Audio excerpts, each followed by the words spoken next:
The following presentation is brought to you by the Pride of ODU, the official NIL collective of Old Dominion Athletics.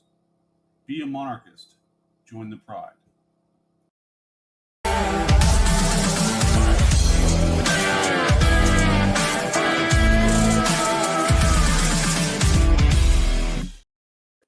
Ooh, shows how much of our stuff I don't watch that I'd never seen that intro, and I was like, ooh, yeah. I mean, there was a perfect opportunity for the classic CB, Yeah. to get us going. Yeah. Well, All right. Welcome, Monarch fans. Hey. This is Gary and CB here on the Monarchist podcast, kicking off a new show, a show that I think that both of us have wanted to do for a while. I know I've had this one in my brain since we started doing this stuff like 5 years ago now. But we are going to cover a little bit of everything, mainly fall sports right now, but we're going to throw in some tennis because they're going to play some golf, swimming, diving. We've got guests today from women's soccer, field hockey, and volleyball as they get ready to kick off their season, or in women's soccer's case, actually continue their season. They've already got three games kicked off. Yeah. CB, how's it going, man? You've been out seeing these teams in person. Yeah, I was gonna say I was at the women's soccer last night. They had another good match, not a game, it's a match. Another good match on the footy or whatever I don't know all the words. Somebody called it football last night and I got annoyed, but that's fine. That's my problem, not theirs. No, but they're playing great. They had a great win last night. Very really, really strong defense. I mean, the team is just extremely. That's kind of been what I've seen the last few years. We're very much a defense-oriented team, and they will score goals as they find them. And so it's, last night, another shutout, 2-0. Great header by Ashlyn Kula. And then Thrysøe had a wonderful goal that didn't seem like a goal at first, then it became a goal. So it was nice. Was that the one that was bar down and they couldn't tell if it went? Yeah, it went like going. I couldn't. So when I was looking, I'm looking through my camera and I saw her kick it, and I was like, oh, that might be a goal. Let me stay on her to get a reaction. And then her reaction was kind of like, oh, what happened? And then I saw the video later where they had hit the bar up and down, and they after like 10 minutes of watching replays, they finally came back and said, yeah, it's obviously a goal. So. Yeah, I mean, that's one of those picture perfect ice hockey goals where you just catch bar down and it drops right on the line. Like there's no way to stop it. And in soccer, it's even harder. So glad to see them off to a good start. They're 2-0-1. Their only game that was not a win was a tie at Georgetown. We'll be talking to Coach 19 in the country. Yes, on the road. They're good. We'll be talking to Coach Hind about that in a little bit. Obviously, they were up there for the NCAA tournament 2 years ago. But volleyball, they're kicking off this weekend. Field hockey's kicking off this weekend. Just a very fun time to be around ODU's campus. I think all the kids are finally moved in after a little bit of flooding situation going on last week with the hurricane. Yeah, I know. Well, I know last night, I think yesterday is when they had like the all athletes meeting. And so you saw like pretty much every athlete at the entire school was at the soccer match at some point during the game last night. So it's always kind of neat to see, the kids, and walking around. So Robert Davis down there heckling the opposing team. He's looking up their roster on his phone so he can yell at the goalie and other random players. Pretty fun. See that we've been missing that for so long. We need a well-researched student section. I know at basketball back in the day, like you had a sheet when you walked in and you knew like what the main things were, who the players were, things you wanted to talk with them about it. Facebook profiles to go look at, because I think that was before Instagram back then. Probably before EIG, yeah. That was a hard realization. Like 20 years ago, I was moving into Gresham East for my freshman year, and that was a kick. That was a kick. Yeah, it's we're not young, Gary. That's for sure. This will only make us feel older. Great. No, but I'm very excited about this. I think you and I've talked like this. Our plan for the podcast here tonight. I don't know that every episode will be as packed as this one is, but I think we're gonna have a good time if everybody shows up when they're supposed to. But if you're a fan, if you're watching, we hope you want to watch the entire thing and watch every second. And know all about these Monarchs. But if you are like, I just came here to watch my one specific sport, that's cool. Okay, fine. So we're gonna have a chunk of women's soccer first, and then a chunk of volleyball, and then a chunk of field hockey. So if you really, really don't care about other sports and just want to just be that rude to all these other wonderful Monarchs and their sport, then, you can kind of move forward a little bit and find that section. But ideally you just hang out, you're like us. And we, like I said, one of the great things I've enjoyed about doing stuff here with the Monarchists is you guys started asking me, will you take pictures of football games? So like, sure. And so that kind of led to me being like, well, let me go to all the sports. I was already going to obviously every baseball game. I was going to pretty much every volleyball game and pretty much every women's basketball game. And so now I've kind of expanded myself, and like I personally, I love field hockey. I think it's an awesome sport. I'm super into it. I appreciate the soccer more now. I still really just root for our players and don't necessarily care about the game as much. So my hope, so that's always my hope is that if you're a Monarchs fan, if you're going out and maybe you're watching baseball games, you're watching basketball or football, is go out and see some other sports, because at the very least, if you don't understand it, if you don't know the sport, if you don't maybe even like the sport that much, hopefully what you see is what I see is that like our players play really hard, they play really tough, they're really great people, and they really represent our school really well. And these are, a lot of programs that have a great history behind them. I mean, field hockey has more national titles at the Division I level than any other program out there. Suck it, Maryland. Women's soccer, of course, they won 3 straight conference titles, and they appear to be geared up and reloaded from last season just by the quality of opponent that they're beating. I mean, beating Maryland 2-0 the other night, got a win over William & Mary. They were neck and neck with Georgetown, probably should have won that game. Honestly, they get a bounce to go their way. So just a lot of great story programs that I don't feel like get the spotlight that they deserve. So this show is for that. Just like with Hudson Homers, we spotlight baseball. We're going to cover everything in the fall. We'll be only available on YouTube. So any audio only listeners, sorry, you can find us there on YouTube. We'll be there throughout the season. And of course, make sure to check out the football podcast and show that's going on, even though I'm only on it this year for like 60 to 90 second clips, but feel free to check that out. And we'll continue Hudson Homers about the third Monday or Tuesday. Yeah. We'll be recording that as we kind of go into spring ball and then, or to fall ball. And then of course we'll be ramped up with a weekly show and get back to the fall, but just a lot of content. So we're spreading things out a little bit, trying to get some shine on these other programs that I love watching in person. Like all field hockey, women's soccer, and volleyball, they're fun to watch in person. And you get a lot of athletes from other teams that come and make that environment awesome. Like you're talking about Robert getting wild in the stands. Like we see it at baseball some. I think volleyball might be the best representation of that because of our swimming team that shows up and goes bananas.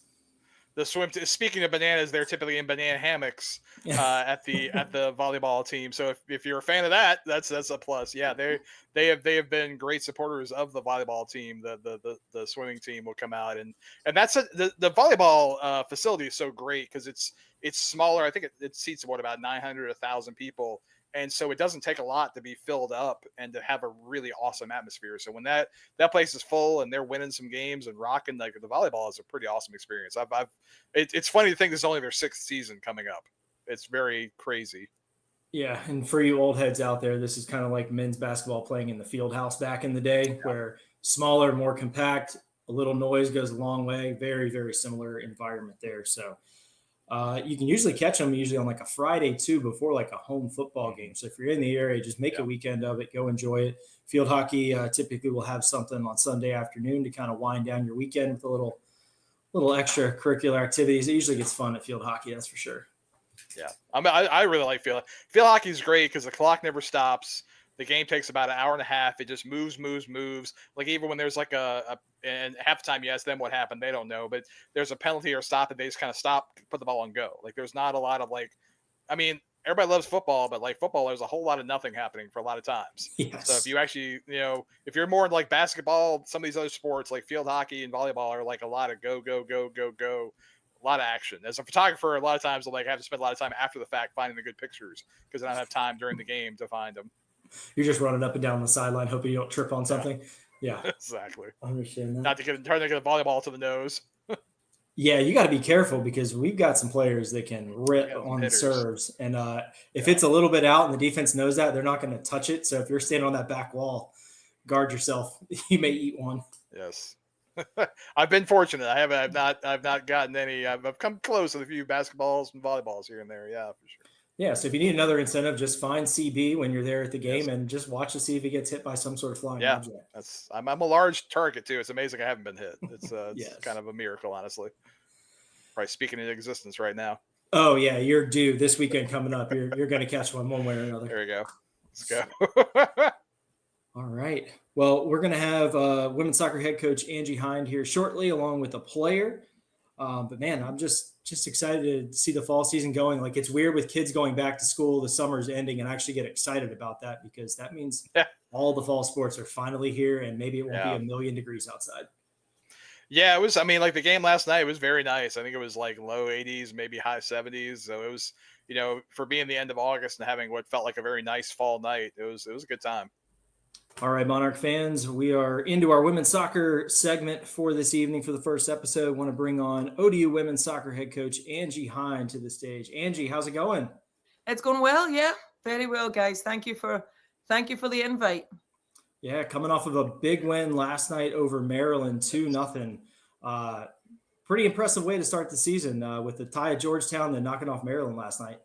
Yeah, it's been great. It really has been a real good start, a strong start for us. And, every year we try and play the toughest non-conference schedule that we can. And yeah, we kicked off. You never know how that's going to work. You take a big one right away in Georgetown, and it can either work for you and you hope you can catch them on the hop a little bit, or it can work against you and you're not quite ready yet. But our players, oh man, they were awesome. They really went toe to toe, and it was a great game. And I think a draw was absolutely fair. It was a really even game. And then, obviously we play William and Mary, which is a rivalry for us. Get a good result there. And then last night, yeah, we have Maryland here, and they have a strong history. Obviously, it's another kind of keynote team, if you like, to play, and I thought we played real well. I thought we had real good phases. We're still getting better. Don't get me wrong; it's far from perfect, but I thought from where we are in the season, we're doing really well right now. Yeah, and I know 2 seasons ago you were at Georgetown in the first round of the NCAA tournament. They're obviously a great program. I was actually up there for that match. It was a lot of fun. Obviously didn't end the way we wanted to, but to see you all come out of the gate and tie with the program as strong as Georgetown, I think that kind of sets the stage for what could be a pretty big year for you all too. Yeah, I mean they wrapped up last year 19th in the nation, and you're right. Gary, the players remember that very, very cleanly. That game up there, and really, I thought we were great in the NCAA first round, and we ran out of legs, and that was the most disappointing part. Just the weight of our schedule with Sunbelt, and the tournament being run in the fashion that it didn't afford us the same recovery as them, and we ran out of legs. So it would have been interesting if we didn't. But yeah, our players were desperate to get back up there, and that memory was very fresh in their mind. So the game last night against Maryland, what I was so impressed by is how, especially in the first half, you all really controlled the play. Like the play was really mostly on their side of the field. So I think that's probably something it seems like you all have been focused on, keeping the defense and getting the ball away from your goal and toward their goal. And has that been what you've been noticing so far? Yeah, I mean, it's a kind of, I guess, a style of play for us. There's twofold. One, we're a team that likes to press really high, so we want to try and win the ball back in their half so that when we do, we're closer to goal. So that aspect helps us get a little bit territory, as it were. And then the second thing is obviously being able to possess the ball and keep it for those spells. So, you're so right that we both sides of the ball, we try and dominate the territory when we don't have it and don't let them in their half. And then when we do have it, we want to continue to possess the ball and try and find, good opportunities to score. And I think we had a lot of the ball last night. We had a lot of chances, but we really need to get better putting them away because early on, I mean, in the first 5 minutes, we could have been up a couple of goals and, my job could have been a whole lot easier for the night, but but that's not how we roll. We don't do things easy. Yeah. Their goalie had a great night too. She really made a lot of great saves because y'all were attacking her a lot in the beginning, especially. Yeah, and the first few we made her not look good, but we got her comfortable. That's for sure. We warmed her hands up because we put a few right in them. So you never want to do that. But yeah, the longer the game went on, I think the more confident she became. And yeah, she had a good game. Yeah, for sure. And some changes for you, obviously, coming into this season. I think the big one we notice is the goalie position. Emily Breddick has kind of been a brick wall for you there the past couple of years. I would say just based on result, it seems like you had some plug and play options there. But you give us a little insight to the goalie position this year and kind of what your strategy is and also what the expectations are from that position? Yeah, well, Emily was great for us, and she kind of follows on from quite a good legacy of keepers that we've had that have been all conference. So she did a great job. But we always said that we've always had strength in that position, and Erin Jones and Ellie Goodrich are now kind of ready. They've done their apprenticeship. Erin's played quite a bit here. She's actually a sixth year, so she has plenty of age and experience behind her. And both of those guys are doing great. So right now we feel that we have the same as across the board in our team this year. I think we feel we have some good depth in that position, and we trust them both. They're both good goalkeepers. They both have slightly different skill sets, when it comes to areas that I guess are their expertise.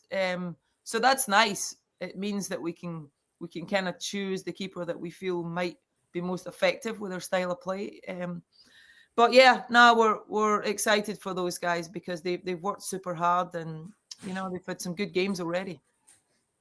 Yeah, it was very impressive when Ellie came out in her first. I didn't realize her first actual college match there against William & Mary and had a shutout. I mean, that's pretty awesome. Yeah, it was, and it's funny you say that because it wasn't until I think it was a commentator said when I was rewatching a game, it's her first career start, and I'm like, what?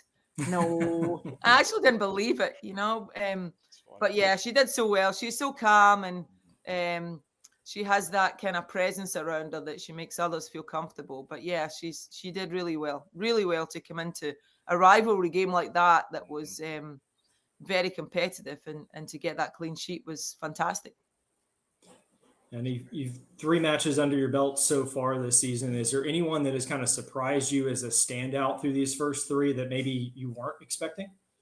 Yeah, well, I feel like if we do this at this time every single year, I feel like I'm repeating myself. But our freshmen come in, and God, they shock me every year because we know they're talented. Of course we do. That's why we try and bring them here.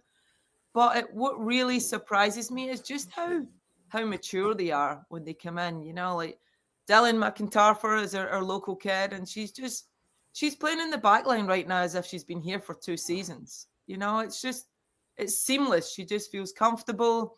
She's good on the ball. She defends real tough. So she's done really well. Ashley Economopoulos, comes from Penn Fusion, one of the best youth clubs in the nation. And she's just stepped right in and been part of our front line.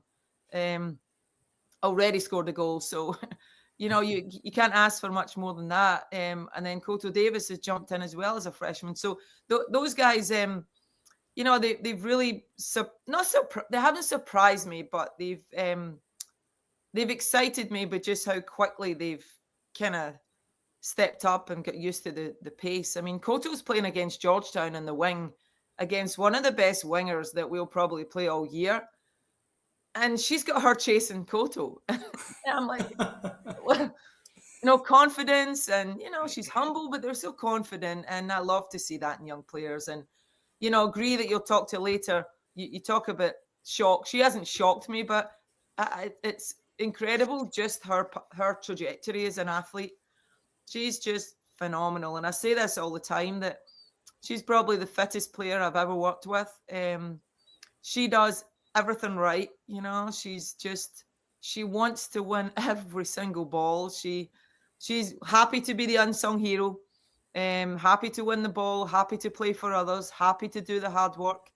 But now she's adding some goals to her game. And man, can she hit the ball. So I'm excited for her. And the last one that I think is jumping out her skin right now is Yulia. She just looks like she's just gained another level of speed.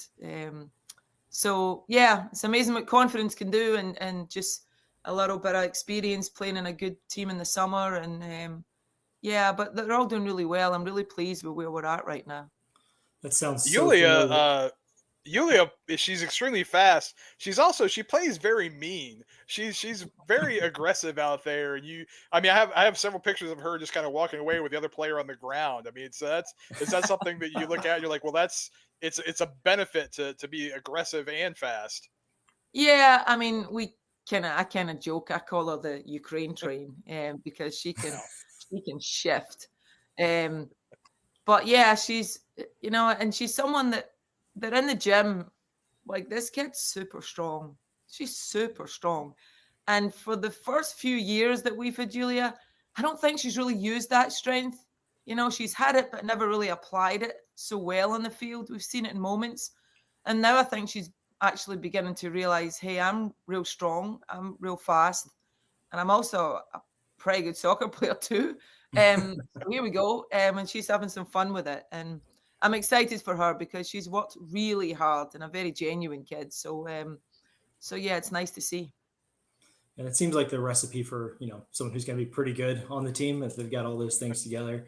Mm-hmm. And then obviously someone else who's been playing really well, Gree, who's going to be our guest here shortly.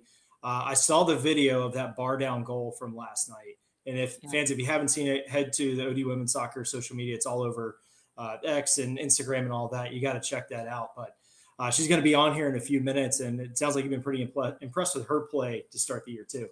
Yeah, I mean, and you'll see when you talk to Gree, she is just the most gentle person, quietly spoken, super sweet. And she goes on the field and she's a whole different person. It's like, like Superman taking the old shirt off. She just becomes a different person. But she is just grown in stature, and she's just, the unsung hero is not really a phrase that does her justice, because she just does all the work. I'm constantly saying, Gree, you don't have to be there. She can do that. It's okay. But yeah, the strike is just, it typifies. She does that every single day in practice. Right foot, left foot. She really can strike the ball so well. And even flashback to last year, she scored a direct free kick at home, and just put it top corner. Bang.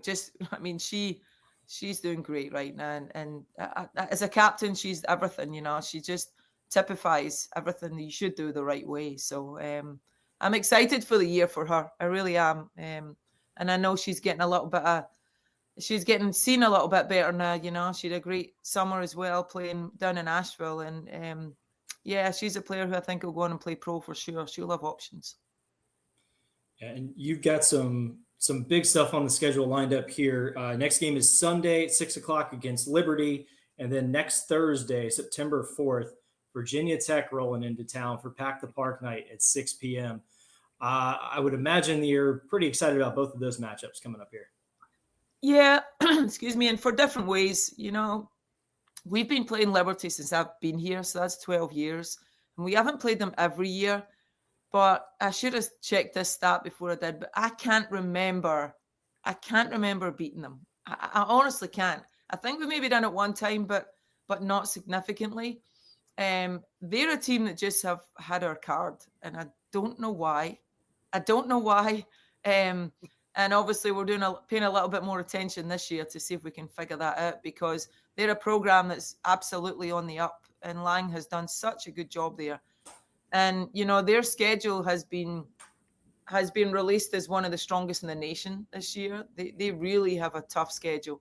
And so if we can get a result against them, it not only helps us, but obviously it's got a little bit of knock-on effect for RPI and such. And it's one that, sometimes there's one you just think, that one got away. Well, that one's got away a little bit too often for me. So I think that's one that myself as a coach, and I know the players feel the same, we're a little bit kind of ready for that, And then, of course, Virginia Tech, we tied them, last time, and it was great. I thought that was a real stepping stone for us up there. And so we're excited to bring them back. They're good. They're very good. I think they were 16 in the nation, last year. So yeah, that'll be a real tough game, and it's Pack the Parks, and that's what we were excited about. We thought, well, there tends to be a little bit of rivalry in this area, with Tech. I'm not silly, so let's jump on that bandwagon and see if we can get a big crowd there to get behind us. I'm sure it will be a fantastic game. Two real good soccer playing teams, two aggressive teams that want to go play. So yeah, our last three games in our non-conference sit really nicely for me, because those two are obviously tough. And then VCU, we make no bones about it. We want to play the best teams in state because we want to be recognized and respected as one of the top ones. And so the only way you get that respect and recognition is to play all of them. So we try and make sure we do that. Yeah, so for any Monarch fans that are in Richmond like me, Sunday, September 7th at VCU over at Sportsbacker, 6 p.m. Yes, you can still get back there to it. There is a baseball stadium being built in front of it, but there's plenty of parking in the back. I will definitely be at that one, but you're in 757 this Sunday, 6 o'clock against Liberty. Next Thursday, 6 p.m. against Virginia Tech. Try to get out there for both of them. Make some noise, get crazy, because I know these teams feed off of that crowd noise and energy. We see it all the time. Yeah, absolutely. And, we've got Big Blue at the games. We're doing the old ice cream and cake at halftime, and we give away some freebies in the raffle now. So it's beginning to feel like a little bit of an atmosphere, which is really great. And I enjoy it when there are times when the men's team can be there watching, because they actually have the soccer-specific heckles and yells, the things that I don't know about, that they know what they're talking about. So that always makes it a little bit more feel like a soccer match. Yeah, but honestly, you don't need to know what you're talking about. Just come and enjoy it. Heckle all you like. That's good. We were doing that last night. Yeah, we were Robert Davis and the basketball team. We were there last night doing a lot of yelling. No idea what we're talking about. Oh, that's great. That's perfect. Hey, I've made a career of that, so don't worry about it. Hey, me too. Me too. That's great. Awesome. Well, Coach, thanks so much for hopping on with us. We know that you are right in the thick of it right now, so we appreciate your time. But fans, make sure you go out and see and support this team, and we'll have Gree on here in a little bit. Thank you. Thanks, Angie. All right. Gree will be here in a second. She's joining right now, actually. Yep, she's popping on. So there you go. We'll go quick pivot right to that. Boom, boom, boom, boom. Hey. Hello. How's it going? Welcome to the Monarchist podcast. Thank you. Well, we're pumped to have you join here. I don't know how much you caught with Coach Hind there, but had some great things to say about you. But I think we got to start with the bar down goal last night. Yeah. I didn't think it was in, actually. Yeah. As you might be able to see on the video, I thought it just hit the crossbar and went out, but then I guess it was in. Yeah, he checked it on VAR, so it was in, actually. So I was happy about that. Yeah. Yeah, I was telling Gary I was taking pictures, and I stayed on you because I was like, I think she might have just got a goal. Let me get a reaction, and you were just kind of like, I don't know. Yeah, because I think it was in, but the sideline ref, he was able to tell. So yeah, he had a better view probably than me. So. Yeah, I was thinking a goal like that, I figured the bench would just be coming off onto the field. I didn't want to celebrate too much if it wasn't a goal. So yeah, you didn't want that on video. Well, you all are off to a 2-0-1 start. Obviously, start the year with a tie against a really tough Georgetown team. Kind of, I think, maybe erase a little bit of demons from a couple of years ago. But what are your thoughts on the season so far, knowing it's only 3 matches in? I mean, we had a great start to the season. 2-0-1 is a pretty good record so far, and a tie against Georgetown is really good. Also, Georgetown has had a few good results since we played them, so that's really exciting. And then 2 other wins. We have some tough games coming up. Liberty and Virginia Tech is next, so I'm really excited for those games. It's going to be 2 really tough opponents, but I think our team is looking really good, and I'm excited to take that challenge. Yeah. So Coach Angie was just telling us that off the field, you're like the nicest, sweetest person in the world. But then the second you get on the field, it's not that. So is that something that you're aware of and you kind of go after, or is that just kind of happen naturally? Yeah, I mean, I've heard that before. People have told me. She's not the only one who says that. So, yeah, I mean, on the field, I'm probably like one of the more tough players. I love to tackle and like win the ball. I think that's like the most fun part for me playing. And maybe I just get all my aggressions out on the field so I don't have to show that off the field. I don't know. Yeah, you got that nice outlet where you can go out there and just slide into whoever's ruining your day for that particular time. Yes. I feel like that's kind of the personality trait of this team the last couple of years. Like, you're not going to score on us. We don't even want you on our side of the field. Like, do you feel that within your teammates of like, we're locking down our side of the field and that's it? I mean, we have a big focus on like our defense and especially our press. We're a team that loves to press and we press really high, which I personally love too. I love that style of playing instead of just like sitting back. But I mean, I feel like we're also, of course, working on ourselves. We want to move the ball, we want to play, create like chances, and be a little creative.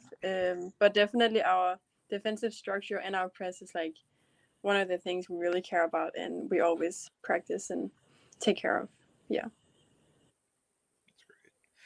So Gry, you're from Denmark, correct? Is that right? Yeah. Okay. Which, as an American, we know nothing about. We don't know anything about that. Because that's just they don't It's teach us. Europe. Yeah. So. It is in Europe. I didn't do that much.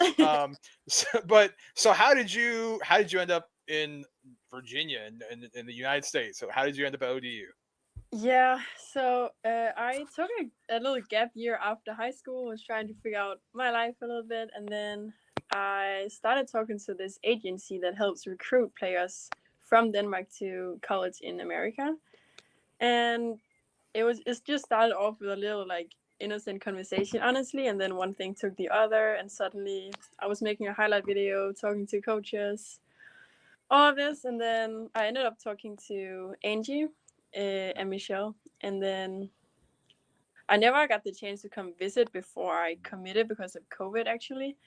But they just seemed super nice. They gave me an idea of that the culture here was really cool and the area seemed nice. And yeah, here I am, 5th year in Norfolk. So it was kind of random, honestly, but I'm really happy I took that decision. Yeah. Pretty brave to go to a whole other continent, sight unseen. Just like, yeah, I'll go play some soccer. Yeah. And now the club you played for in Denmark, you were the most valuable player for that and actually got them, I guess, promoted to the next level when you were there. Tell us a little about your time playing club ball. Yeah, so I started in that club when I was 12. I played like youth leagues. And then eventually I became like on the senior team. And we got promoted to the best league for the first time. So that was a really cool journey, like starting from the lower youth leagues and then building your way up and then finally like being able to help the club get promoted to the best league and compete on the highest level in Denmark. So that was a really cool journey. Yeah. I wish that was true for college soccer as well, because I think we would have been promoted 3 times since you've been here, right? For 3 conference titles. So yeah. Yeah, basically. Yeah, it works a little different. And that was one of the weird things I had to get used to also coming here. The whole structure of how everything works basically is really different. It's a different mentality from back home. So it's something you need to get used to as if you're from Europe, for sure. Yeah. Like, I guess technically we did get promoted after the first conference title. So from Conference USA to Sun Belt, and it seems like the Sun Belt's a much tougher league. Yeah, I think Sun Belt has some more competitive teams for sure. But again, it's probably not because of women's soccer. It's the whole school, right? Changing conferences, and in the end of the day, it's probably football. It has a lot to say in that world. I don't understand all of it. I just step on the field and play soccer, honestly. But yeah, that's where like baseball it worked out, where it was a better baseball conference. So sometimes you say, hey, it worked out for us. It wasn't why they did it, but yeah, it works out. Yeah. So I know I see women's soccer players at pretty much all the other sporting events. Do you attend some of those? And if so, like, what are your favorite ones that you've gone to, or maybe like best moments outside of, your actual sport? Yeah, definitely. I mean, my first year, I thought football was a really cool experience because we don't have that back home. And it was like so many people in the stadium and all these events going on. And the whole atmosphere was like really American to me. So that was probably the most like eye-opening experience. But I really love going to like volleyball matches, tennis, the men's soccer team. We always go to their games, especially basketball in the winter. And I mean, that's a ton of sports, and I know other sports are good at watching our games as well. So it's really cool when athletes can like support each other. Yeah. Well, you mentioned really Americans. That was a question I was wondering. So, what's a thing that you've experienced that you over here that you're like, this is very American. We don't have this in Denmark, and I really love it. Is there something like that? Yeah, I mean, it is a completely different world. American football is one of them. Like, you never really see this kind of event going on, and everyone is wearing like ODU merchandise or like ODU a hat, a t-shirt. Like everyone is kind of like dressed up and into the game. It's a little different atmosphere, I think, from back home. Also that people are like associated with the school. So like I play soccer, but I'm still like ODU with all these other sport teams and normal just students. And back home, you just play club soccer, so you don't have that kind of like commitment, or I don't know what to say, with like built-in fandom. Yeah, kind of. Yeah, Yeah. it's like you just have like this group of people that like supports the same thing, even though we're all like so different. Kind of. Yeah, I think that's cool. Yeah. What's something we have in America that you're like, this is terrible, you guys need to change this? We do this in Denmark much better. we only have a few minutes, so yeah, it's like, I'm sure there's a lot. I would say I miss my grandma's food. Yeah. Okay. Yeah, There we go. the food is not always my favorite, but yeah, that's okay. I love when I get to eat my food from back home. Yeah. What is Danish food? I have no idea what y'all typically eat in Denmark. Yeah, good question. I mean, it's like we eat a lot of bread. The bread is really different though, but some fish, potatoes, pork. Yeah, probably. Yeah, so I'm excited for Christmas dinner. Yeah, that's what I'm looking for. There we go. Yeah. Yes.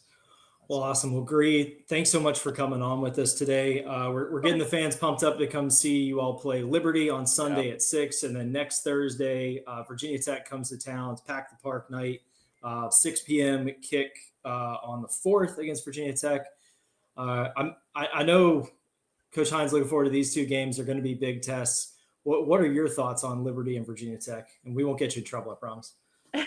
Yeah, I mean, we played Liberty last year and lost. I think we also played them the year before, maybe. Anyways, I've never beat Liberty, so I kind of want to get revenge. I think I've lost every time I played them. So I feel like it's finally time to like get a result against them.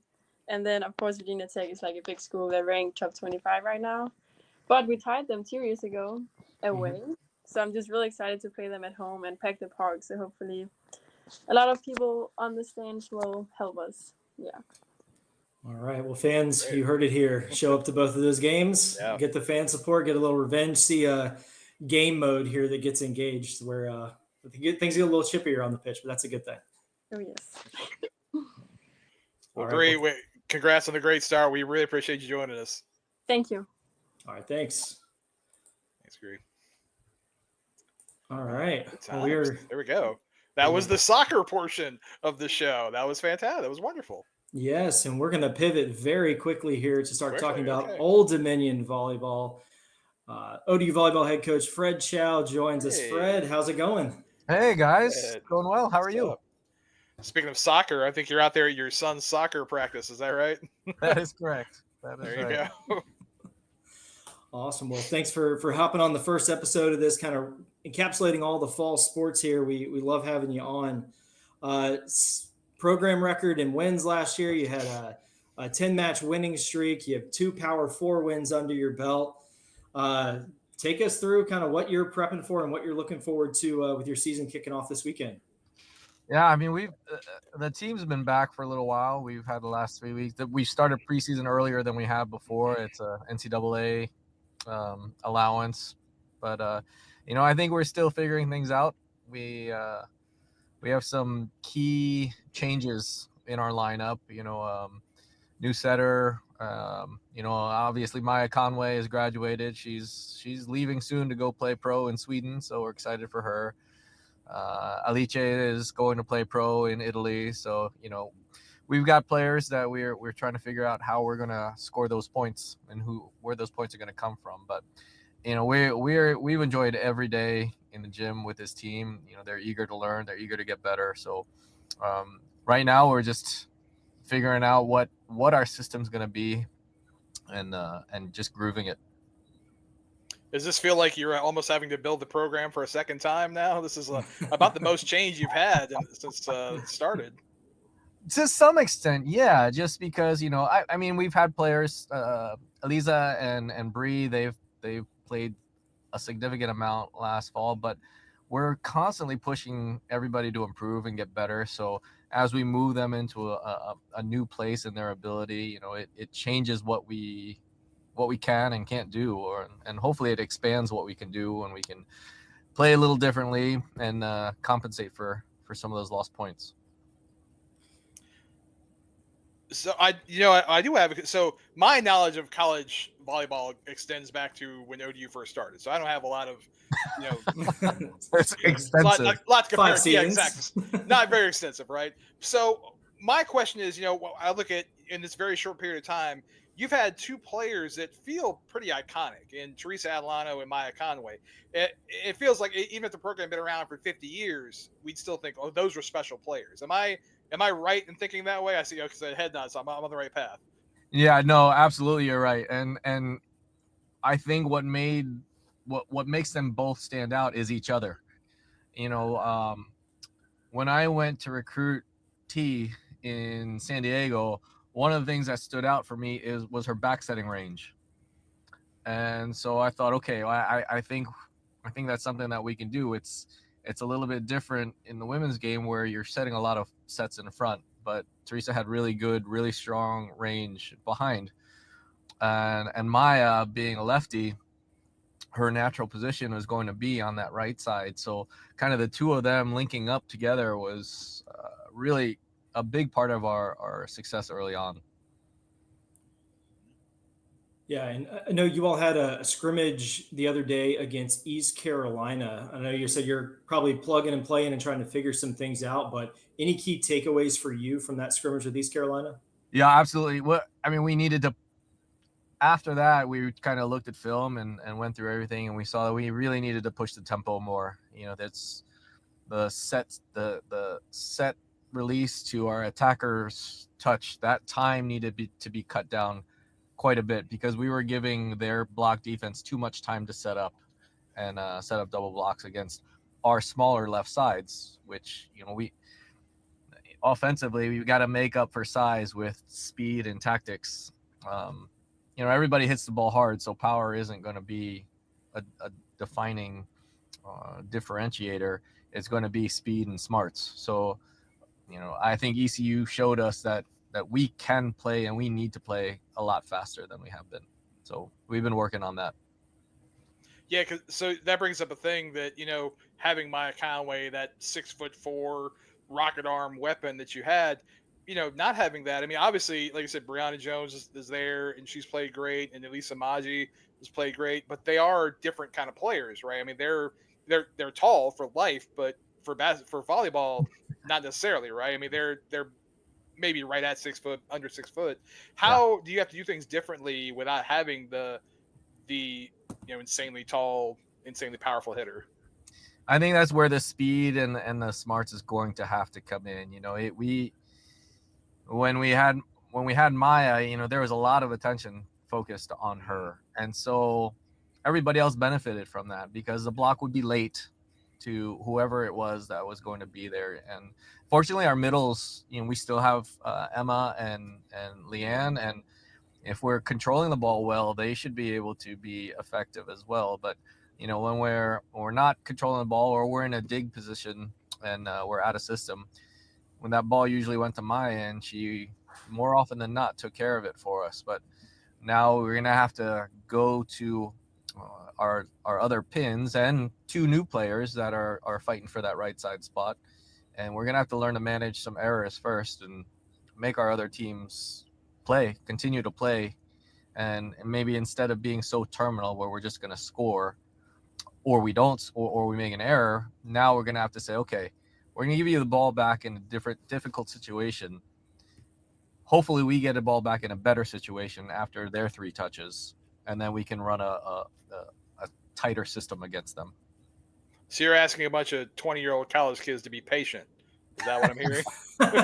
No, I know you're asking a 53-year-old to be patient, who's been through this. But yeah, I think that's the thing, and that's what they sign up for. Look, we really try to, when we recruit them, we say, look, we want you because we want you to develop. We want you to really be eager to get better, because that's part of what we enjoy about coaching as well. Yes, we like the match environment, we like the competitive aspect of it, and we like the problem solving that goes on with trying to win. But there's the relationship part of it, and the relationship part of it, it comes through, and it's about the development of them as people and as players, of course.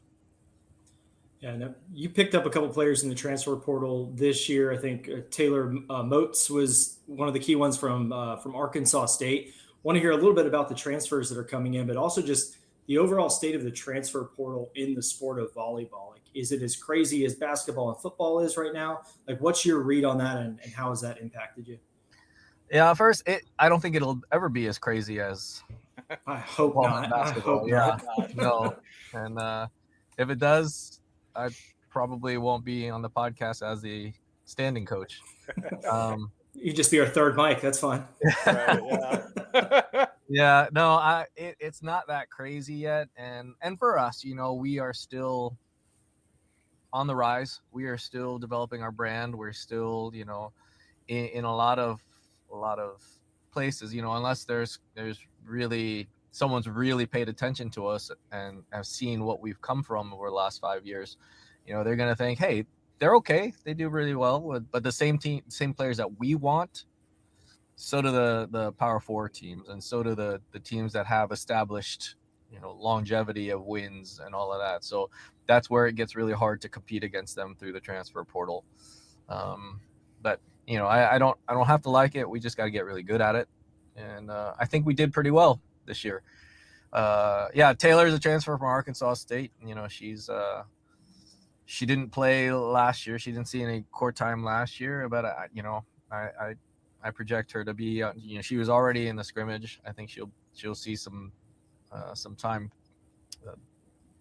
really very soon, because it's the only opposites that we have, the right sides that we have, are her and a freshman in Katie Rakowski.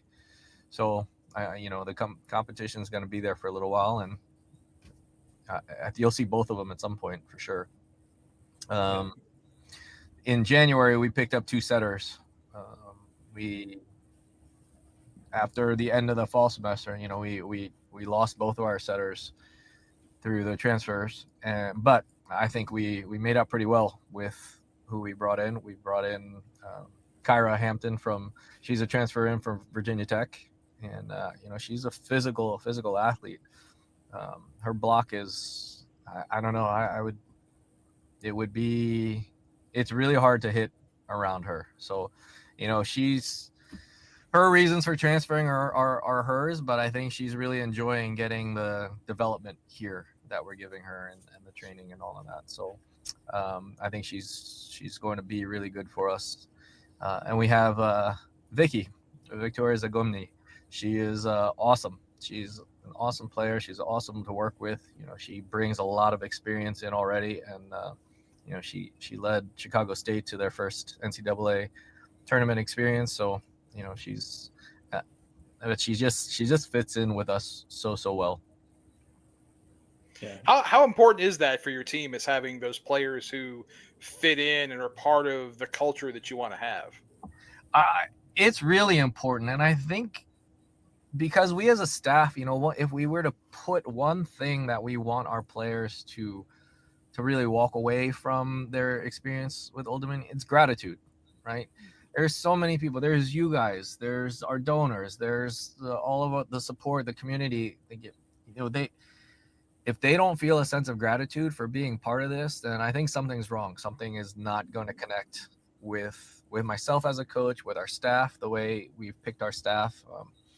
And so to have these transfers come in and really be grateful because they've experienced something different, and then they come here and their level of gratitude is different. All right. Well, Coach Chao, you all start off your season this Friday and Saturday, August 29th and 30th, with the Quest for the Crown. You're in there with Towson, West Virginia, and Fairfield. So there's going to be some really great volleyball being played over at the ODU Volleyball Center this weekend. Anything you're particularly looking forward to there, or just getting some live game action and seeing the adjustments? Yep. Really looking forward to getting them out there and seeing where we are at this point. All right. Awesome. Well, Coach, we greatly appreciate your time here. I know you're kind of stepping away from some soccer, and I'm sure you have 1,000 other things on your plate too. But we greatly appreciate you.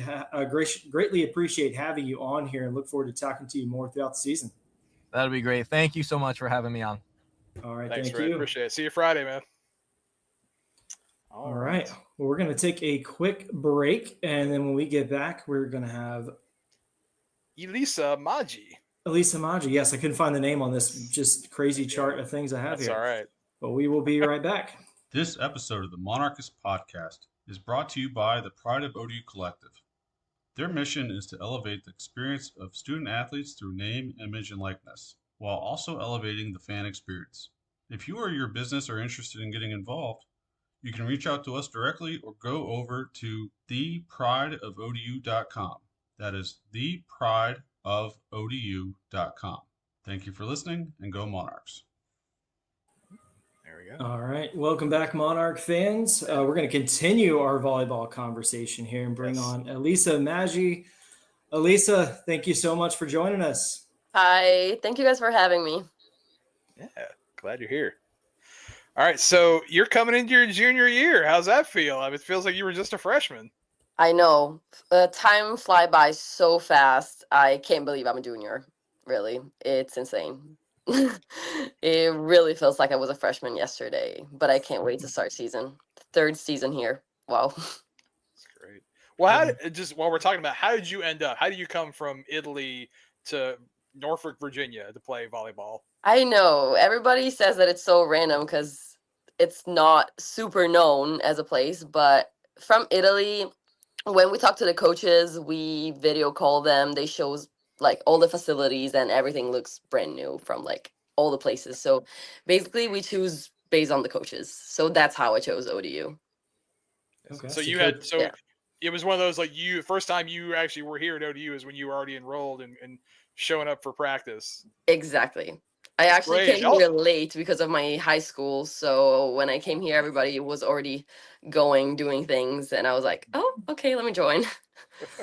You spent that whole semester just trying to play catch up with everybody else. It actually didn't take me that long, probably because I'm not really shy. So I just like went out there. I was like, you know what? Yeah. So. Well, you got 2 years under your belt. What's been your favorite moment so far for your first 2 years at ODU? Wow, it's a hard question because probably every time we step on the court and we see that gym packed, that's my favorite moment every time. It's an awesome atmosphere. It's really good. Yeah, it just gives so much. I don't know. It's just so nice to play in a packed gym with all the crowd, and our gym is so cozy. So I love it. It is my favorite moment every time. You have the swim team going nuts for you all the time. Like, yeah, that's always so much fun. They're number one fans. Oh yeah, they're there in full presence for you. So awesome. Well, you all just had a scrimmage with East Carolina earlier this week. Wanted to get your thoughts on that, and what do you think of the new pieces that are coming onto the team this year? So we do have a few new pieces, especially the 2 new setters. I like my 2 new setters a lot, so can't complain about that. And we're practicing a lot together, especially the summer practices. Also, without the coaches, gave us a lot as a team. I feel like we're really close. We don't have many people, so that was kind of a struggle the past exhibition, because one of our teammates unfortunately got a little hurt, so that was kind of a struggle trying to like get back from that. But this week in practice has been really good, and after the exhibition and this first practice on Monday, it's been really good. So I'm looking forward to a good season. That's awesome. I completely forgot what I was gonna say. All right, I'll get it. Trust me. You'll get there. Nope. Well, Gary last year there's a program record for wins. You had a 10-game winning streak. You beat a Power 4 program. So you kind of saw that development from like year 1 to getting better in year 2. You know, what was your experience going through that and bringing the team along? And then what are kind of your expectations going into year 3? So last year was so exciting. The first part of the year was just, everything was just flowing. It was really, really excited. So I'm looking forward to do the same thing this year, but with the difference of keeping the same tempo, the same energy and everything throughout the whole season, which we know it's hard because as we all know, a season is up and down, and it always will be. But our goal is to keep that pace throughout the whole season, and I think we can do it. So that was a big learning experience for you last year, Yeah, starting so for hot sure. and then kind of getting cold. Yeah, for Okay. sure. Not even getting cold, but we still don't really know what happened. But definitely mentally having so many games, it's hard. But we are older, we are more experienced, so the core of the team is pretty much the same. So we are all older and more experienced. So we can definitely learn from last season and do great. Yeah, and That's the awesome. travel schedule is kind of crazy for you all too, because like it's not like you're going to like another big city. Like you're going to Boone, North Carolina, and middle of nowhere, Alabama, and Mississippi. Like just for you personally, what's that experience been like to go to these tiny little towns? But then also just like what's the team mindset and like how does that travel go? I love traveling with my team because I really like my team. We like spending time together. I also really like my coaches. So traveling is always fun. Like sometimes when we come back from games, we have Fred playing his guitar, and I don't know. I feel like it's just cool. I like traveling and seeing all the little towns. I love that. I always ask my coaches when we have a free afternoon or morning or whatever, can we just take the bus and not like go downtown, like see something? Because even like the most basic things for me, it's like, oh, that's so American. So I don't get to see that every day. So I like traveling a lot. So that brings me a good question. So what's something that's we have here in America? Like, what's the thing that you're like, this thing we have in America is awesome. They don't have that in Italy. I think it's really, really great. Is there something like that? Ooh, yeah, for sure. But if you ask my teammates, they would probably say AC and ice because they think we don't have that in Europe, but we do. We just don't really use it. But not my favorite. Not my favorite. I don't know. Everything is just so different, and there are pros and cons about almost everything. I don't know. I get super like fascinated about the big cars, like all the trucks and Yeah. stuff. For me, it's like, wow, those cars are really big, and that's just. So how about the flip side? How about what's something that you have in Italy that Italy is, you're like, this is awesome. You don't have this in America. You guys need to get this. Get on it. And it's Something okay to like just that. say food. That's fine too. Yeah, Really. I was about to be really The basic food. and say food. That's Probably good. that's the top one. Cheap flights, because in Ooh. Europe you can get everywhere pretty cheap Yeah. and just like take a flight in the morning and 30 bucks and just go. And here you can't really do that. Yeah. No. Yeah, Interesting. but that's bigger things. Can't really. Yeah, can't fix that one for unfortunately. Yeah, I can't fix that Yeah. one, unfortunately. I think was it in between your freshman and sophomore year? Is that when the team did their whole trip to Italy? No, it was before me, so I didn't Oh go. no. They went Oh, okay. to Spain and Portugal, but I didn't go, unfortunately. Ah. I wish. You'll never get to go to Europe. I don't know. Maybe not. I don't know. We'll Maybe see. not. We'll find out. We'll So find out. I will say one thing. You talk about being excited. So as when I photograph your games, one thing that you're always really good for is a celebration picture. You are really good for like when you guys win. It's like like you and Leanne Lowry are. It's always like, okay, let me find one of them. Is that something that like it just kind of happens naturally, and you're like, I just go for the joy of the game, or you like really thinking like, no, I want to be in this moment. I want to really enjoy it. I mean, I don't really think about it. I just do it. I just go for it. And just, I don't know, seeing all my teammates get hyped for me scoring a point gets me super hyped. So we also love getting hyped for each other. That's the best thing. When I think you get more hype for other players. Yeah, when you do something that makes your teammates score a point, it just like it's the best. Great. So one question from someone who's not super sharp on volleyball and skill. I didn't quite have the height for that back in the day, but everything just seems so perfectly sequenced. Mid play, balls coming over, you all are getting set up. Is that just a feel from like years of playing the game and like knowing your teammates, or are there like set strategies and calls that you all are somehow like doing signals behind your back to get set up? Exactly. That's the one. Yeah, volleyball is, many people think it's just like, oh, you just keep the ball alive, you just pass, set, and hit, but we're trying to play the game as fast as we can. Especially this past week, we try to make our sets even faster to be able to, I don't know if I'm talking too technical, but the block on the other side, so they don't really know which side to go, and we can like fool them kind of. So yeah, we have certain calls. I don't even know how many. We probably have like 20 different calls that we can tell our setters, or better, our setters tell us what to run. And they basically are the mind of the game. They just manage all the players and tell each players where to go and what to hit. So we're all like coordinate at the same moment based on the setter's touch.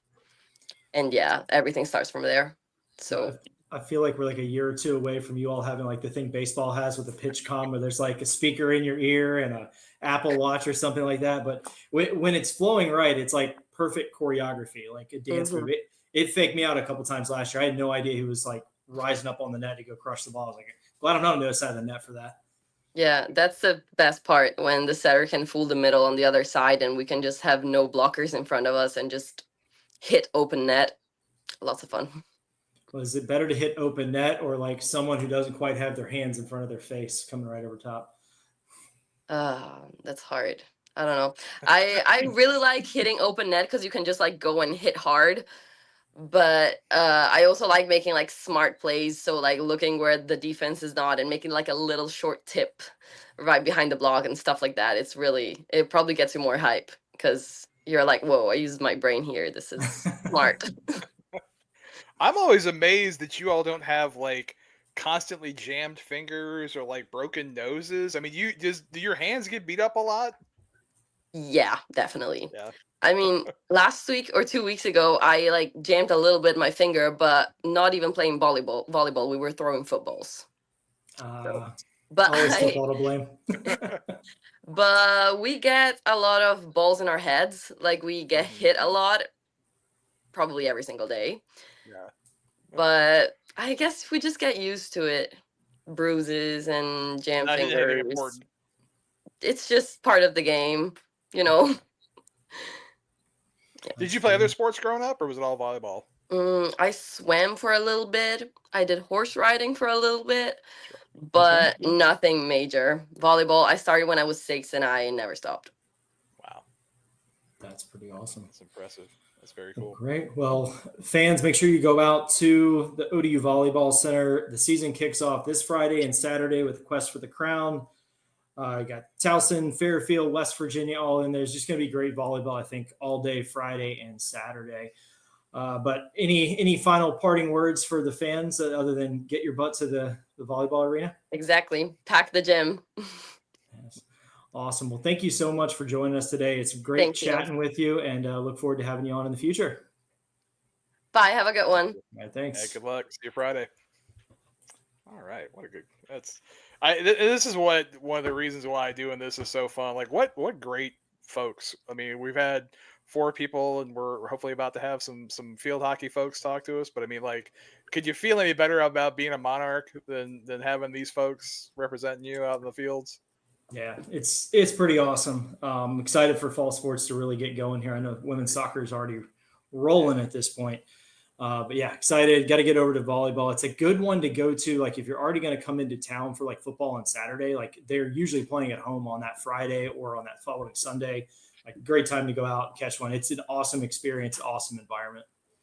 Yeah, football, volleyball was one. Like I remember when they first were saying they were going to have a team. That was when my parents and my dad, my mom were like, "Hey, we should just like go to these. This seems like it'd be really fun." And that was for us having never really watched volleyball ever. It was just like, "Hey, this seems like it'd be a really good time." And so we've been following it pretty much from day one and been to most every match. And it really is, when that place is full, that's an awesome atmosphere. It's really fun. It is. It's a bandbox. It gets loud. A lot of students come out for that, and of course, I know we've said it a bunch of times, but the swimming team might be the biggest cheerleaders for volleyball, and they're out at other sports too. But you hear them and see them a lot more there in the volleyball arena. But all right, well, we're going to go on to field hockey here. Our first guest up for field hockey is head coach Andrew Griffiths. Andrew, welcome to the show. How you guys doing? Good. Great. How are you? Great, thank you.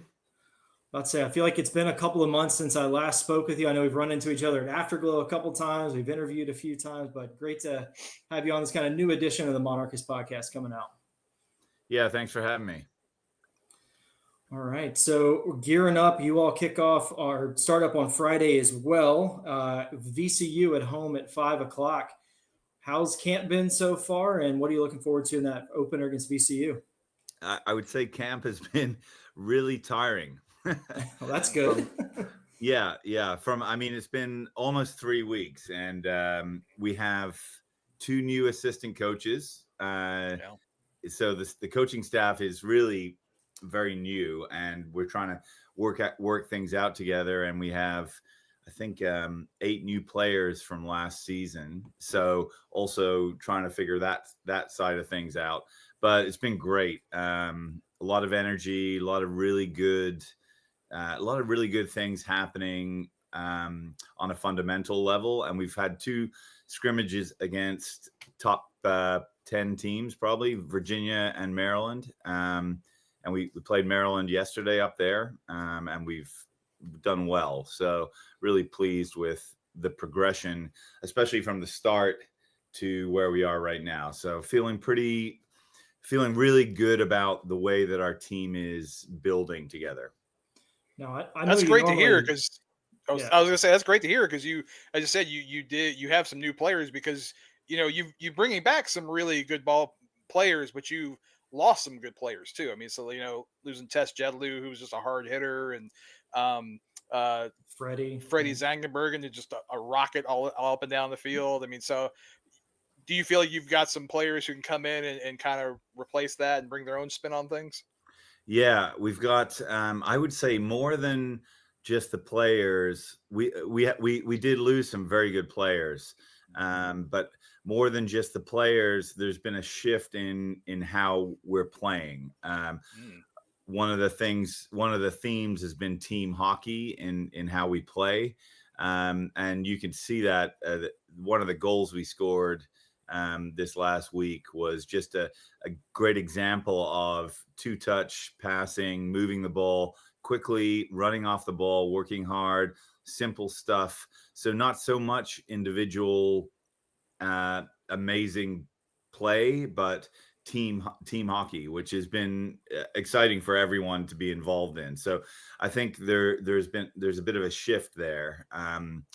We're moving the ball well, and we're trying to play aggressively and attacking hockey that's fun to watch. It's also nice because then the other team doesn't really know where it's coming from, right? I mean, you have kind of like a star player here or there. It's like, okay, we got to look out for them. But when you're doing it as a team, it's like anybody can do it. You got to look out for everybody.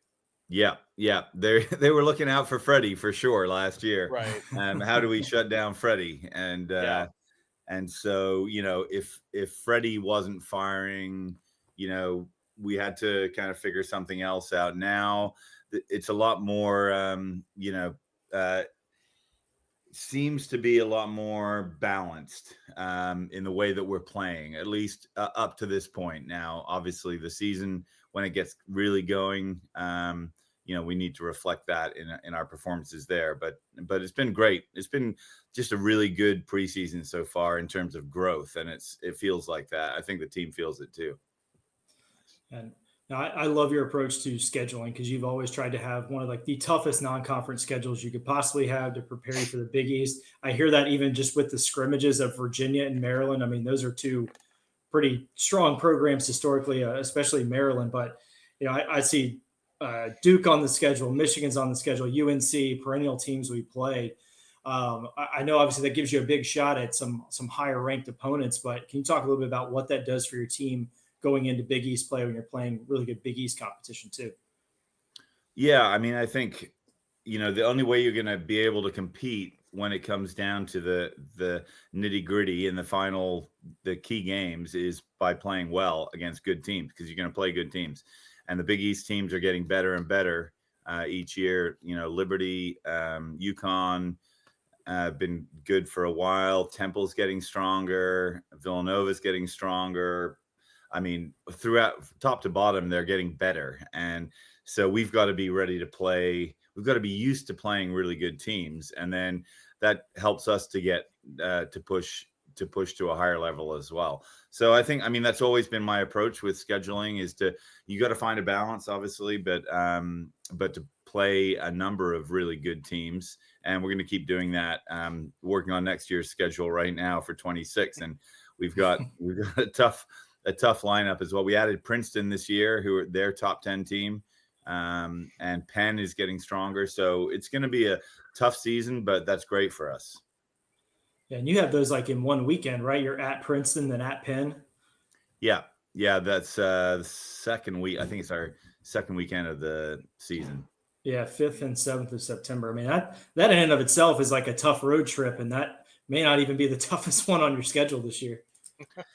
Yeah, it's great though. I mean, the team going away for a weekend and playing tough teams it's something that brings the group together. I mean, we already felt it Saturday we left for Maryland, had our first, that's our first trip of the season. And so for the new players and the new coaches, our first opportunity to figure out how we do things and how we're going to approach the games and how we get ready to compete and actually compete.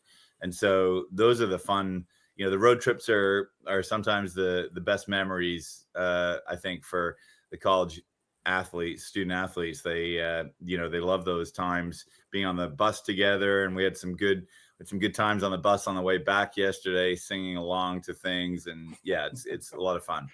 Do you have a guitar like Coach Chao does or anything? No, I don't. I have played guitar, but I'm not ready to do that. But they had the speaker out and they were cranking some music and singing along. So it was a lot of fun. Is there anyone who's like such a terrible singer? You're like, you just kind of hum along, or are they all pretty okay? I'm imagining our assistant coaches might be pretty bad singers. Okay. I mean, I'm just going to throw that out there, Getting the newbies taken care of early here. Yeah, exactly. Well, speaking of those coaches, I'd love to hear a little bit about them. I know that's a kind of change over some of the staff there. I'd love to hear what they bring to the table. Yeah, I mean, I feel very lucky because I hear a lot of stories about coaches having a hard time finding good staff to join them and experience. And Mimi was kind of a natural progression. I've known Mimi for a long time. She's a Honda Award winner from back in the day, best player in the country, played for the U.S. team, and I've known her for 20 years. Or 20 plus years, and just a high quality person, has experience outside the collegiate coaching world and also in the collegiate coaching world and in the club world. So she's got a very good perspective on things, and she's so passionate about ODU. It's great to have her, and her energy that she brings. Jason, he comes from a great hockey background, played for South Africa, and then moved to Ireland where he coached the national team there. And so really good hockey IQ. So I'm sitting in there in our in our coaches meetings going, I got to be on point. so I know what's going on because, they're teaching me stuff, because having Nat was here with me for 13 years and Peter for 6. And, we just kind of did our thing and it was great. Like things went great, but, changing the game changes. Right. And so there's new stuff that's happening. And so that's been a kind of an exciting part of preseason. Part of why it's been tiring is because we've just spent so much time in the coaches' room just talking about the game and our approach and how are we going to do things.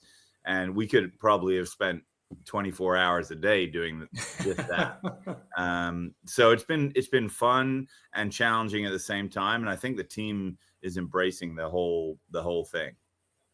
And that says a lot about you too, because I think there are plenty of coaches who'd be like, you know what, I know what I'm doing. I've had success. I don't have to listen to these new folks and they're what they're saying. So that says a lot about you that you're like, no, this is exciting. Let's do it. Well, I've seen plenty of coaches who have been like that, and this is it. This is the way we do things, and then doesn't go too well. I mean, if you look at all, you observe the top coaches in all sports. They evolve. they don't keep doing things the same way. And if you're not ready to do that, I mean, the world's changing and the game's changing, whether you like it or not.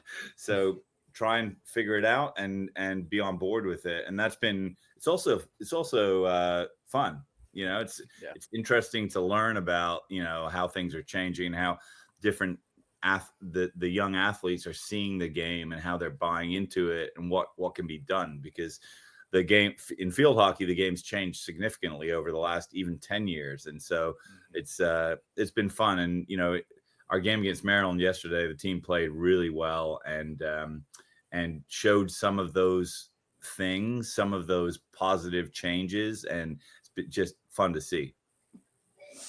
So I really like field hockey. It's one of those things have only been coming out to y'all's games for a couple of seasons now. I'm a huge fan. I like it. Don't understand it all, obviously. So as someone who was relatively new to watching it, a lot of times they stop play and they put the ball down and then go again. And I'm always like, well, why did that happen? Now I've heard and I've asked some of the players, and sometimes I hear y'all don't really even know either why things happen. So do you know every single time when they stop, why they stop, or sometimes you just like, yeah, whatever, and just keep on playing? Yeah, I mean, the stoppages are umpires' calls, and but we have a self-start rule, so you don't have to pass to someone else. Like in soccer, you don't have to pass to someone else, so you can check the ball and then you can keep going. So that's why it seems so quick, because sometimes there'll be a foul that happens. Generally, we know what the foul is for. Sometimes, okay. Sometimes, your guess is as good as mine, but they have to check it and then they keep going. And so our approach with the team is always you've got to just look at what the call is, and then you got to react to it right away, because a split second can change the attacking opportunity for the team that wins the foul. So we generally know what the calls are for, but we've got to. More importantly, the players have to know how to play the umpire. They call them umpires, not refs in field hockey, and so the umpire determines the playing field. It's like you play on a crappy field or you play on a really nice field. You have a great umpire some days, and some days you have an umpire that does things a little differently. So you've got to learn to manage that landscape. And that's one of the things that we try and talk to our players about. Don't let it frustrate you. Just manage it, and then play whatever is being called. Which generally is, from what I've seen, it seems like that's what your players do. They just kind of go, okay, cool. And like I said, just take the advantage if you have it. Generally, yes. Yeah. But, and sometimes they, I have to try and set a good example for them and do this, react in the same way. So I'm working on that as well. Isn't that the worst when you have to be the mature one? There's nothing I hate more in life than I have to be the mature one in a situation. I don't like that. Be all. I mean, I've got 2 teenage boys, and I look at them and I go, oh, maybe I wasn't so perfect as a role model, but hey. That's funny. Yes. Well, you all open up play on Friday at home against VCU at 5 p.m. And then Sunday, you've got William & Mary at home at 1 p.m. Kind of get the season rolling, and then you're off to Princeton and Penn. Any message for the fans out there who are thinking about coming to games? Yeah, we have a few 5 p.m. Friday games, and we have some good Sunday games as well this season. We've got Michigan coming up in a couple of weeks as well. So just it'd be great to have people out there and support us. And the game is fast and fun to watch. And usually when people come, they go, wow, that was great. So the more people we can have out there, the better. I know we have some good local schools coming to watch the game on Friday against VCU. So we'd love to have more people out there. Yeah, got to get a little revenge on VCU after last season. So I'm going to be excitedly watching that opener here. That sounds great to me. Yes. Awesome. Well, Coach Griffiths, thanks so much for jumping on. I know you've got a lot going on, but we appreciate your time and look forward to having you on a few times throughout the season. Okay. Thanks very much, guys. Right. Take care. Thank you. Thanks, Andrew. Take care. right. Yeah, it's a fast sport, man. It's a cool. I dig field hockey. Yeah, if you like playoff ice hockey, that's what field hockey reminds me of. Like it's that level of speed and intensity all the time. Except obviously it's on turf and they're running and not skating, and not quite as much, big impact hitting. But the concepts are the same. You're trying to get the edge on the goalie, or you're trying to blindside a little bit. But it's a lot of fun. Our team is really good. Historically, we've been really good. Yeah. The reason we get teams like Michigan to come to Norfolk is because we have all those national title trophies sitting in the TED right now. So I mean they've earned it. You should go out and enjoy those games. And man, I wish I lived in the 757, because Friday at 5 p.m. sounds like a great reason to just leave work about an hour early. That's where I'm going to be. That's for sure. Yeah. If I didn't have that hour and a half, 2-hour drive through the tunnel, that would probably be more my speed too. But pretty much all the games are going to be streamed. I saw the Big East just re-up their TV deal with ESPN. So hopefully we're getting more conference games on ESPN Plus, just like we do for the Sun Belt. And yes, they do play in the Big East because there is no Sun Belt field hockey. Who knew?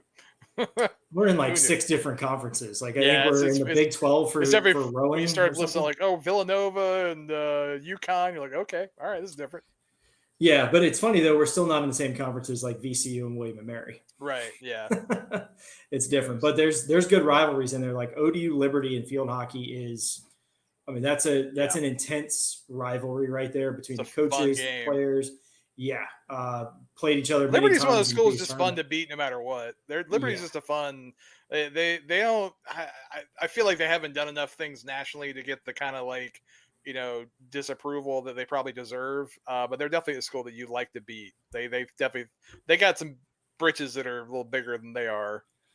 Yeah, I work with quite a few JMU grads that are big JMU football fans, and we basically have an agreement this year that I'm only going to root for JMU once, and it's when they're playing Liberty, and JMU fans are going to do the same when we play Liberty at home. So that's fair. If you've united ODU and JMU fans, like you clearly have done something. I'd rather see their game be like a 0-0 tie. That just is like the most boring, terrible game of all time to watch. But that's me. Yeah, 20 overtimes, a nice 2-hour rain delay, make sure they're no nice one and can tired. score. Yeah, they just have to give up. Yeah, I'm all for that. I'm definitely on board with that. Well, we are waiting for our final guest to pop up from field hockey. Sean Emslie, redshirt senior, is going to be joining us here in a few minutes. But we're additionally on this show, like I know the focus right now is women's soccer, volleyball, and field hockey because they're getting ready to start their seasons or have started. But we plan to highlight our golf teams, tennis teams. If I'm talking this much about the swimming team, I better get the swimming team on when the winter rolls. All right, Monarch fans, Sean Emslie has joined us. We're going to bring her to the stage from ODU Field Hockey. Sean, I know you just got out of class, but how are things going? They're going really well, thank you. Yeah, the team's looking great too. So we're in a really good position for this coming weekend for the home openers. Awesome. We just had your coach, Coach Griffiths, on. He was telling us all about camp and said that he's been really tired after camp this year. Did you notice a difference between the 2 seasons so far? Yeah, 100%. I think the work rate with the girls being back the beginning of July, working hard with the conditioning coach Aaron, doing our running, conditioning, lifting, team-led practices every week. So it's been a lot on our plate, but yeah, really good and challenging. Yeah, I find it hard to believe you're working harder this year because I was out there for preseason camp last year. And I mean, y'all were going constantly the entire time. I was out of breath watching you. So to hear it's been ramped up a little bit with some new assistant coaches is like, how much more in shape do you all need to be? Yeah. Well, we had a really big step on our fitness this year. So we had, I think, almost all the girls passing the fitness test, and we actually redid it, which is new this season. And again, people improved even more than the beginning of season, the beginning of preseason. So, like our fitness is one of our core values and key things for us to focus on. And yeah, I think we've come a long way so far. So really good. Awesome. So Sean, you're from England. We can tell from the accent. So how do you end up coming over to America? So you started at Delaware. So how do you, first of all, come from England to Delaware and then end up in Norfolk, Virginia? How does all that shake out? Yep. So, since I was about 15, I've been playing for I played for the um, U16s national team for England, and I had a lot of the older girls that were just finishing the U18s process and going to America. And I also played with a lot of the girls that went, and I asked them about it, and they had an agent um, that I also got in contact with, and that was kind of the beginning of the process for me. And um, I got in touch with the agent, and she put together a like film of me and got it out to the coaches and things in the US. So that was kind of the start of my journey into the US. So did you now when you went to like Delaware for had you ever been there before? You were on campus going to class? Yeah, so actually my recruiting process was over Zoom because of COVID. Wow, because of COVID, So yeah. all the coaches and schools I had to look at were virtually done. So I had to kind of get a feel through the Zoom and the Teams and everything that we had to go through. So I never really was able to go onto campus. That's a theme, I think, from like your class. Yeah. We've talked to volleyball, we've talked to women's soccer today, and everyone had that. Like, I saw it on Zoom, it looked cool, I liked the coach, and I just rolled the dice. So it sounds like kind of similar for you going to Delaware, and then the process of transferring down here was probably a little bit easier. Did you at least get to see ODU before you committed? Yeah, I did. So I got the official visit over from Andrew. And I came over, I met with some of the girls on the team, I met with the coaches, and I fell in love with this campus and the team environment and the culture. It's, I consider these girls as my family, and that's what really pushed me to come here. I see that a lot because I know, I'm a big baseball guy, and I saw y'all were basically every baseball game back in the spring hanging out as a team. So I have to ask, so were you just there like these are my friends, we're hanging out, or did you actually enjoy the baseball? Yeah, it was more just, hanging out. I don't personally understand baseball as much, but it It's was fair. just another opportunity to get to be with my teammates and my friends, and yeah, just enjoy the off season. So yeah. It's good. Okay. Kind of what I expected. I was just curious. I mean, because Yeah. I have to imagine they don't really have much in England by the way of baseball. No, we have cricket actually. So, Yeah, and I used to play cricket when I was younger, and really. kind of similar, but you know, different in the same way. Yeah, very. Yeah, I would not understand a cricket match if I watched it. So that's fair. I've tried to. I just don't understand how you can hit it in every direction. But everything else of hit this paddle, hit the ball far, you're good. I can understand that Yeah. at least. Yeah. Well, awesome. Well, you stepped up in a big way offensively last year for ODU. I remember when you had the hat trick game against Providence. Hmm. But what are you seeing from like the offensive side so far in camp versus what you had last year at ODU? I know that there's been a little bit of a change in terms of offensive approach. Yeah, I think last year we really did rely on our individual skills more than as a collective. Whereas this year, the difference is we are working more as a unit and a team. And I think we're relying on everyone's strengths, but as a collective. And that's what's really propelling us forward. And I think that's going to help us win those games and those tight games where, we really have to find a way. So, I mean, you're sitting here. You very nice, very polite. When you're playing, not so much. You're a little bit of a tough guy on the field. Is that something that is that a fair assessment? Do you feel? Yeah, I have. My off field is very different to on the field, and Mm. I think my teammates get that too. And when I step onto the field, I mean business. So Is that just something that happened? Are you like consciously doing that? Or you just like you step out? It's just who you are when you're out there.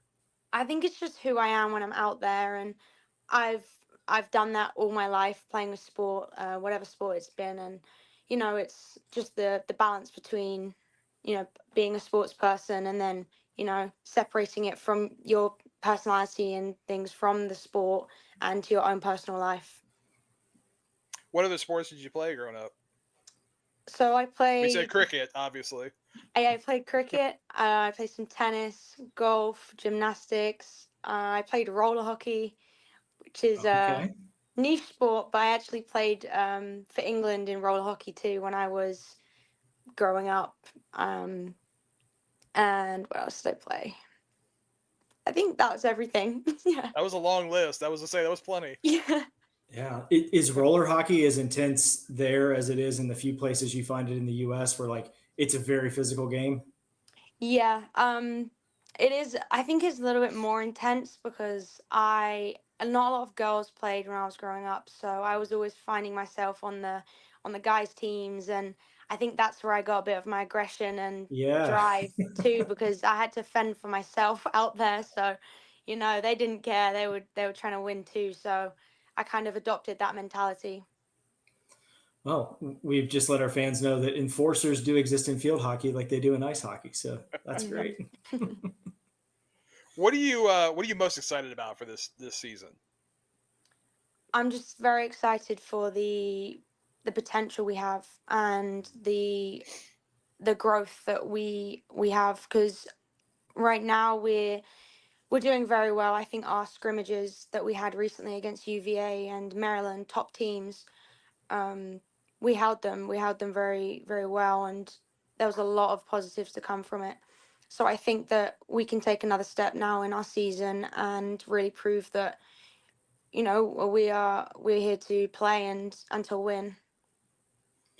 And speaking of the schedule, like obviously you scrimmage two really great programs in Maryland and Virginia, but then you go look at the regular season schedule and it's not like it gets any easier. Right? You got Princeton, you got North Carolina, Michigan, Duke, and then the Big East, which has some really great teams in it as well that are always going to be a challenge. Is that like a little bit daunting as a player, or are you all just like, we've got the chance to go knock off some of the best teams in the country? Yeah, I think you said it. We're ready to, be that underdog team and prove that, we are capable of doing that, and we don't have to do the fancy things and be this big name, but we can come out on top. So. All right, Sean. So again, from England. So I want to ask, is there something that we have here in America that don't really have in England that you're like, this thing is really great and really cool, and we should get this over to England? Canes. Canes. Oh, the Like food. Canes, At first, yeah. I was like a walking cane. Like, no, you mean like the food canes? Okay. Yeah, canes. Raising canes. Their sauce. Okay. All right. I'm a big fan. That's now I'm gonna go check it out, because I'm off the top of my head, I don't know that I've had that, so I'm gonna have to go find that and report back. So you haven't had canes before? What? I've had it. I just didn't remember it. I guess I apparently I'm not a good American right now. I'm sorry. I gotta it's great. I treat myself. down. I treat myself to canes. When I've earned it. Yeah, whatever. It's great. It's fantastic. Yeah. So conversely, what's something that you all have over there, and that you like, this thing is really great that we don't do in America or don't have in America, that we need to get on, we need to like make happen? This is really stereotypical and a hot take too, but like the beans on toast. Oh dear. And it sounds terrible, but yeah, it's great. We're 3 for 3 on food, and this is the first one I disagree with. And now it's making me question canes, because I'm like, well, if the British girl likes it, I don't know. I do like my beans on toast.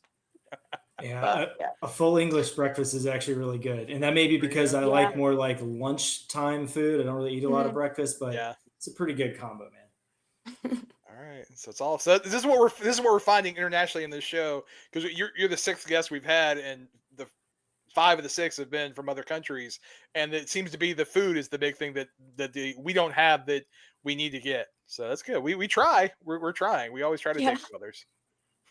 Well, Elisa Maggi kind of has this beat because she's from Italy, so it's kind of hard to beat Italian food. So. That's true. Yeah. How much did you do? A lot of traveling? Because I was looking on Google Maps earlier to kind of see where in England you're from, and I saw you're kind of from the southern part. Actually, I mean, you look like you see France from your house, probably. So, did you travel around Europe much at all? Yeah, I actually go to Spain with my family over the summer a lot, and spend the summer there for about a month. So I travel there, but I wouldn't really say all over Europe. But definitely to Spain, enjoy the sun there. And, British weather isn't great, even in the summer. Right. So you kind of have to make it your own there. But, yeah. Awesome. Well, you all start off your season Friday against VCU at 5 o'clock at home, and then you come back Sunday for a 1 p.m. matchup with William and Mary. Anything you want to say to the fans out there other than get to LR Hill? Yeah, I just think be ready for a good season from the Monarchs. All right. I love it.